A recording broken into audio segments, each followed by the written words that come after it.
the Minister Society has never been the boys in the hood, but it's the foods in the hood, what we digest, what we drink, including drugs. How can a 9-year-old child find a heroin man, but the FBI can't find him? Something's wrong with that. Absolutely. Well, Brother Gregory, you've been on this path for a long time, preaching health and living it. What is the problem with black leadership? It's almost as though they're not even... Wait, let's back up. How can black leadership preach health when they don't know it themselves? Well, they like black leadership understand health and know what to eat. Black leadership don't slip out to the mountaintop and get organic food. They eat the same food that black folks are eating in the ghetto. So why would they when they don't know what they're saying? They got just as many pills in their cabinet. They go see just as many doctors. They might get a better quality of doctors. They got the same medicine. So it ain't like they know health. And if you look in the white community, the people that's talking health is not the ones that's selling automobiles or talking about this or talking about that. That's a different movement altogether. And so they're good at what they're good at. But would I want to buy a car from a guy just because he's NAACP or the Urban League? Not at all. If I had a case of police brutality, I wouldn't go to the health food store. I would go to the people. Now, you can't separate a racist society that's prejudiced and segregated and treat blacks wrong. It also reflects in your food and your water and in your quality of air. The question that we've never asked is if white companies are the only ones that make malt liquor, but malt liquor is only sold in black neighborhoods, it looks like somebody would have enough sense to say, oh, wait a minute. What's in this malt liquor? It's a thing in there called manganese, and if you get too much manganese, it'll make you kill your mama. That's part of the relationship of violence. Lead makes you hostile. Lead poison, hostile, aggressive. Mercury. I mean, it's incredible what we have in the neighborhood. There's an incident case that should be going on now in federal court in Dallas. Soda Pop have a date on it, an expiration date. And when it gets past that date, the soda pop, the chemicals turn into a mild poison. Now, I don't believe the mild poison will kill you, but it turns into a mild poison. Right, poison nonetheless. Yeah. Now, what they found out that some black folks and white folks that was working on it for Coca-Cola, they found out that Coca-Cola would take all of those expired Cokes out of the white stores, redate them in a warehouse in northern Dallas and send it to the black stores. Well, they told on it, and they got a lawsuit now. Now, is Coca-Cola the most trifling of the Fortune 500? I don't believe that. So, are the pharmaceuticals doing the same thing? Or when that medicine is like outdated, do they take it out of the white pharmacies and send it to the black pharmacies? And if you was my doctor, and I've been taking my high blood pressure medicine for 2 years, and then for 2 weeks, and I go back and my blood pressure has gone up, it's only natural that you think, as a doctor, I'm not taking the medicine. And when I tell you I am, now what you're going to do is give me a stronger one. And so you got all of that going. That happens in a white racist society. Can you imagine the Jews going to pharmacists in a Nazi-controlled Germany and assume that somebody's going to be honest with them? Not at all. So let me ask you this. It used to be a time when the church was a bedrock for our spiritual health. What is the problem with the church making the connection, or do you feel that connection? Wait, hold. You keep asking questions like you just said. How many fat preachers do you know? Okay? How many? All of them are fat. Okay, so why are you going to bring up, look, if I came to your office and you was a doctor and your plants was dead, I'm going to hurry up and get out of there. Right. Okay? And so what I'm saying is, you asking questions like you came here from another planet. What that church, I tell you what, the latest survey, they see the black black folks in the ghetto that go to church have 8% less crime in their family. 75% less drugs. So they're good at what they do. But have you ever go to a funeral where a sister or brother died from high blood pressure, sugar diabetes, and cancer, and after the burial, go back to the church to eat? Give me a break. Mm. And so, you can't go to people who's not aware. Look, I came through thinking good nutrition was whatever you liked, it was enough of it. And bad nutrition is when it ran out before you got enough. Man, I'm born in 1932 when black folks would die, they had no money, and they would just say, Grandpa, we tried to get his barbecue formula, but he carried that to the grave. The barbecue formula, the way he cooked pig feet, the way he cooked cornbread. And so, and then also you must remember, when you go to the store, you get what you pay for. I said this to somebody the other day. I was traveling somewhere to do a speech. I was going in to get some bottled water. And the only thing was open said, food for less. You ever see those stores? Mm-hmm. Well, I said, people, it's so crazy. We would never go and buy cheap gas for our car, okay? We would never go where it says cars for less. We would suspect that something might be wrong with it, right? Right. And so, but as long as it's about food, and then when you have poor black folks, we look for instant gratification. That's all poor people. Black men smoke half as many cigarettes as white men, but the cancer death rate from smoking cigarettes is twice as high in the black community. Black people are 12% of America's population. 87% of everybody that should be on kidney dialysis machines is African Americans. So being sick is normal for us.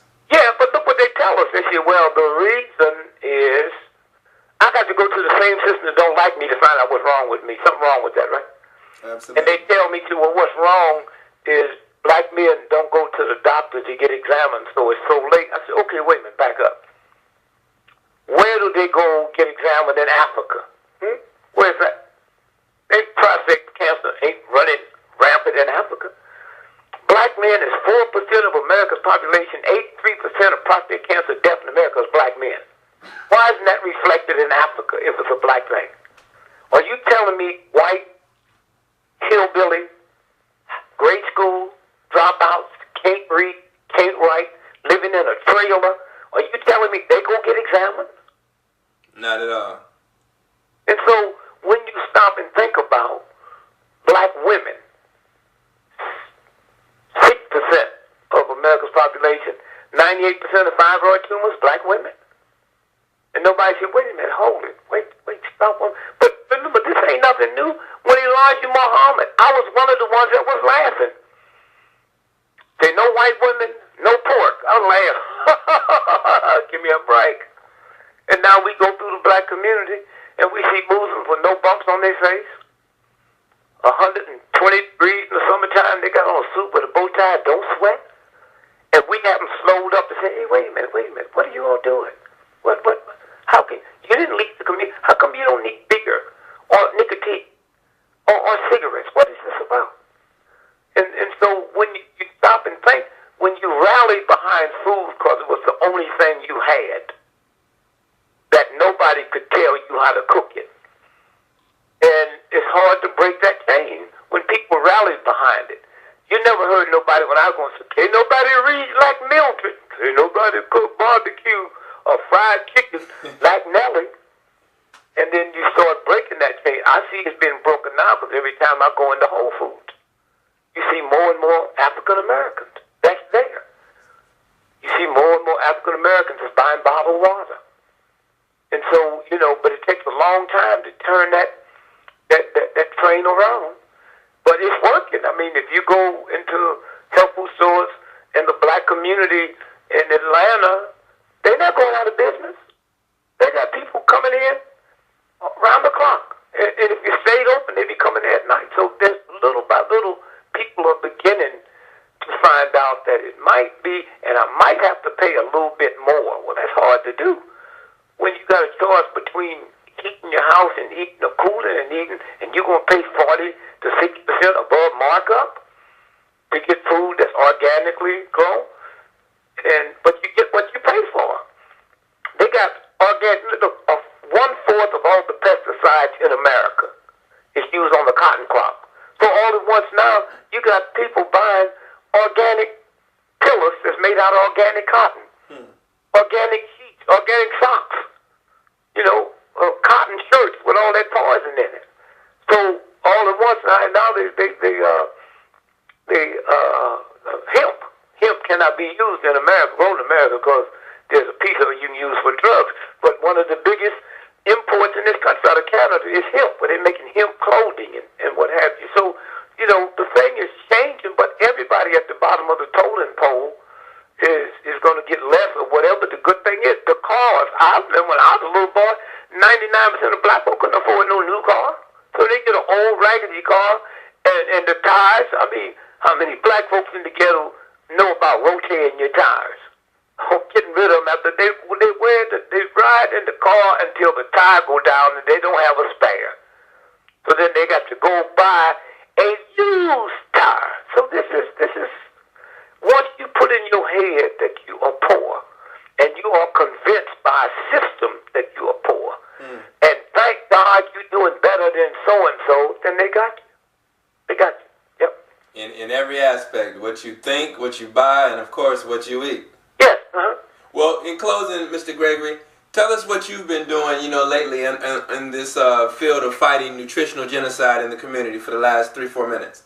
Well, all I do is tell people, look, here's what you have to do. The 3 causes of death in America. The number 1 cause is sleep deprivation. Get what you eat. That's the number 1 cause of death. The number 2 cause is dehydration. And the number 3 cause is lack of physical fitness. You know how many people that eat right that don't have time to do exercise? They got 2 jobs. And so consequently, when I go in and talk, I say, first, we got to look at stress. Stress is dangerous because you can't see it, you can't smell it, you can't taste it until it's too late. Well, what causes stress? Anger, fear, working on a job where you dislike the people because you see what they're doing because you black and they're white, and you bring that mess home. And so consequently, when you look at your liver and your kidneys, when you hold all that stress in the liver and the kidneys blow out.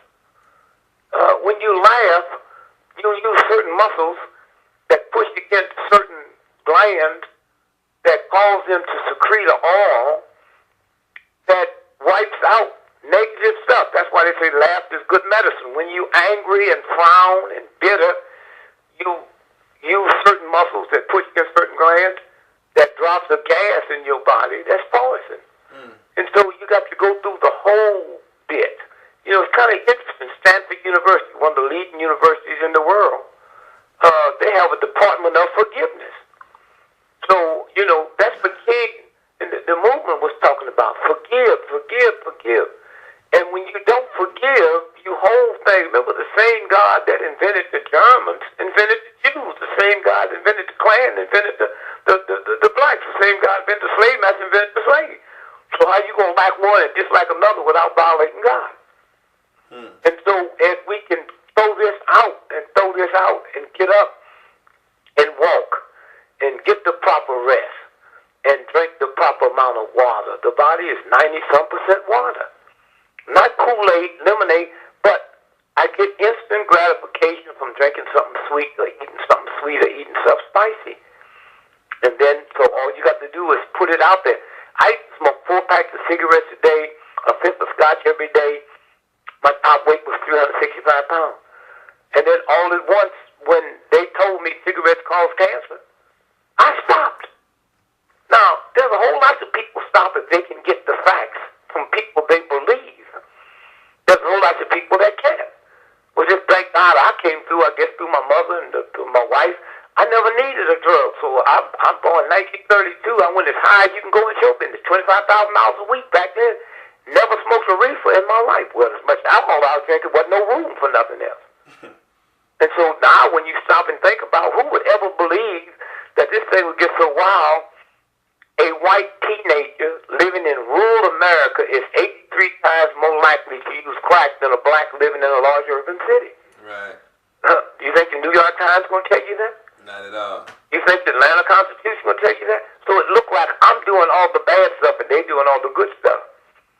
And so consequently, once we start getting the proper rest and the proper sleep and the proper exercise, even what we're doing negative, it starts throwing the impurities off, and there's so much information out here now. And then another thing is the same food that I ate when I was a little boy didn't have hormones in it. Not at all. You got a lot of people now talk about free-range chicken. You got Colonel Sanders Kentucky Fried Chicken. They can't use the word chicken no more. They call it KFC because these chickens that they raise, what they call Frankenstein chickens, they don't move, they grow them, they're genetically engineered where they don't have no feet or no beak, anything they can't sell, or no skin. And so consequently, we're not aware of that. And people that is aware, they're still going to get it for their children. How does that affect my glands? Right. If I would have started smoking when I was a child, it's far more detriment than if I start smoking when I'm an adult, or alcohol, because my glands are developing, my organs are developing. And so I think it's beginning to turn around some. My biggest problem is going into grade schools and have to talk to young children. I don't even step. How am I going to tell you as a 6-year-old that what your mother is doing is killing you? Right. I'm not about to do that. I'm going to tell you sugar is bad. White refined flour is bad. White rice is bad. Well, not me. Because how you going to convince somebody black that biscuits is something wrong with biscuits? Instant grits, instant oatmeal, all the instant stuff make the nutrition is gone. So that's